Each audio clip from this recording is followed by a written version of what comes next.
Welcome to the Big Four Accounting Firms podcast, brought to you by big4accountingfirms.com. In today's podcast, I wanted to talk about negotiations with Big Four recruiters. And I wanted to talk about this from multiple angles. A lot of people out there want to get good salaries. I think that's without a doubt. But sometimes you might not be happy with the way the Big Four accounting firms first offer, and you might want to negotiate.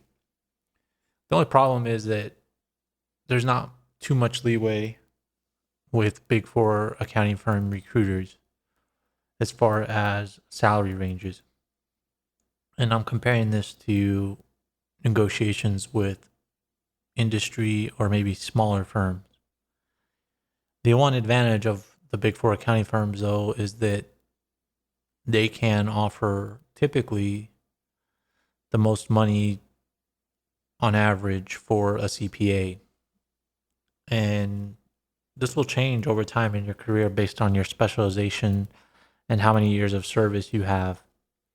And when you go to look in industry, you're going to have a better chance negotiating your salary based on your location, your specialty, and the needs at the company that you're recruiting with. Because in industry, they're typically recruiting for a need. They need a specialist to come in and help with revamping an accounting department, tax department, etc. And they need that hire now. They typically have a bigger budget and for somebody with specialty in a certain area, and especially if they need a certain amount of years, like 10 years plus, they're going to be willing to pay you more if you have a specialization. Now, if you have a specialization in the Big Four accounting firms, it's a little bit harder to get paid more because you're typically restricted within a band for your level.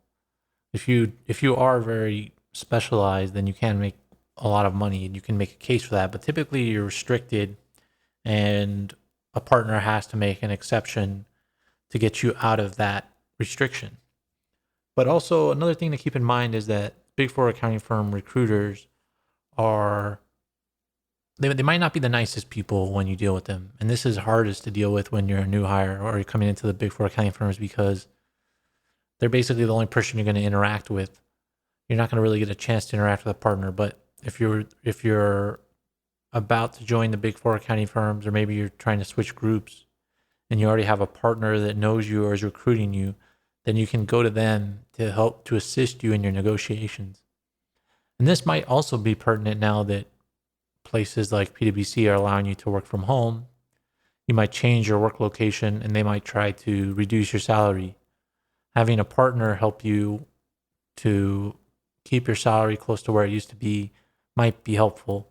But as you negotiate with recruiters, the Big Four accounting firms, it's not always the easiest. And it's because of the way they're set up.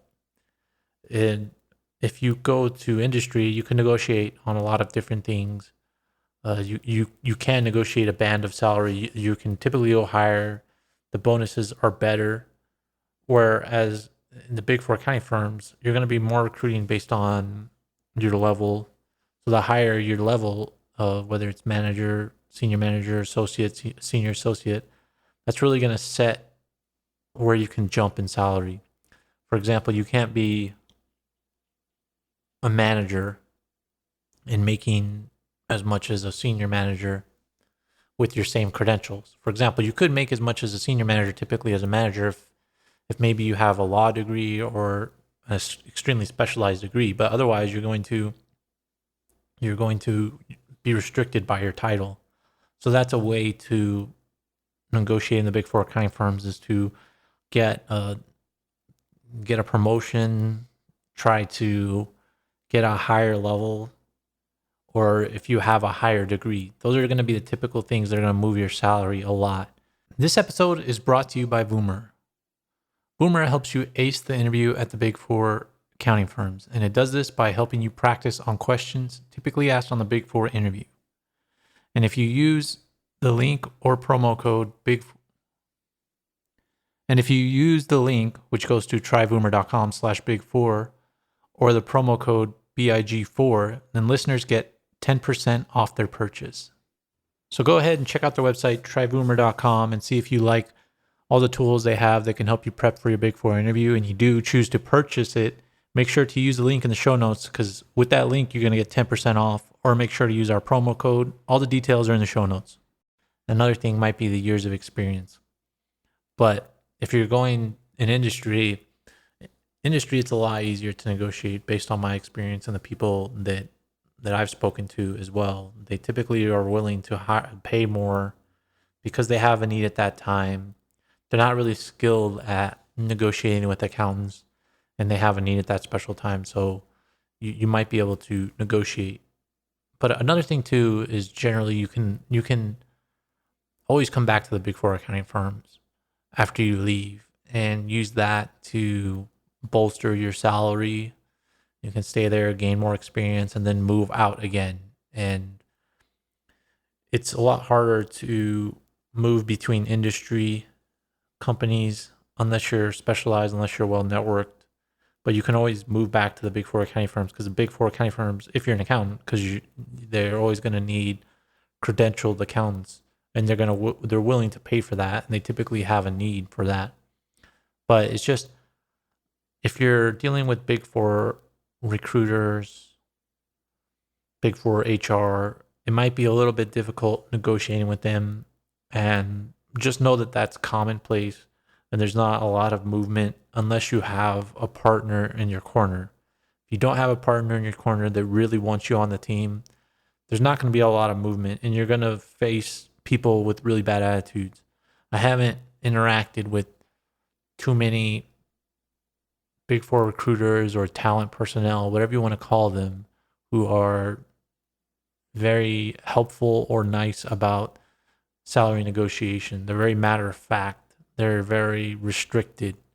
And the only ways I've been able to move around that have been dealing with partners. So that's just something to keep in mind if you run into that yourself, and why you might be hitting these ceilings of pay when you're trying to negotiate salary. But that's the podcast for today. Make sure to subscribe to this podcast to get future updates, and make sure to check out the show notes to this podcast. Thanks for listening.